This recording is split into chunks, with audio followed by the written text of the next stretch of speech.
একদল খাইছে, আরেক দল খাওয়ার জন্য রেডি হয়ে আছে। সম্প্রতি মিজানুর রহমান আজহারীর এমন বক্তব্য ঘিরে উত্তেজনা বাড়ছে রাজনৈতিক অঙ্গনে। এমন বক্তব্যের মাধ্যমে আজহারী কোন দলকে ইঙ্গিত করলেন তা নিয়েই উঠেছে প্রশ্ন।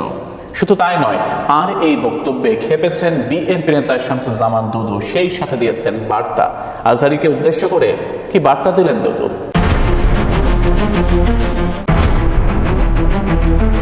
ওই যে কে যেন আজহার নাকি মাঝার একজন আছে, আগে ওরা খাইছে এখন এরা খেতেছে, এটা কি বলছে না ভাই রে? রাজনীতি করবেন সব নামে আসে, 2.5 লাখ টাকা থেকে রাজনীতি করে। গত 3 জানুয়ারি যশোরের একটি মাহফিলে যোগ দিয়ে দেশের জনপ্রিয় ইসলামী বক্তা ডক্টর মিজানুর রহমান আজহারী বলেন, স্বাধীনতার পর থেকে শুধু শাসকের হাত বদল হয়েছে, আমরা কিছু পাইনি। একদল খাইছে, আরেক দল খাওয়ার জন্য রেডি হয়ে আছে।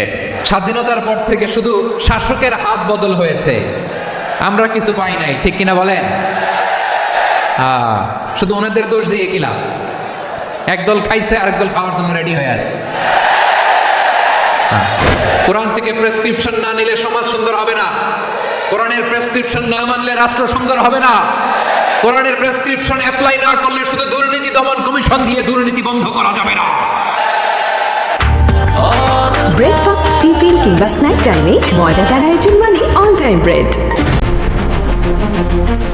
মাহফিলে তিনি আরো বলেন, বাংলাদেশ দুর্নীতির আখড়াখানা। গত 15 বছরে উন্নয়নের নামে প্রায় 3.25 লাখ কোটি টাকা লুটপাট হয়েছে। লুটপাট করতে করতে এদেশের মানুষকে ফুটপাতে বসিয়ে দেওয়া হয়েছে। উপরে ফিটফাট, ভিতরে সদরঘাট। দুর্নীতির আড্ডাখানা, আখড়াখানা বাংলাদেশ। ঠিক কিনা বলেন? গত 15 বছরে উন্নয়নের নামে লুটপাট হয়েছে প্রায় 3.25 লাখ কোটি টাকা। মানে লুটপাট করতে করতে এদেশের জনগণকে ফুটপাতে বসায়।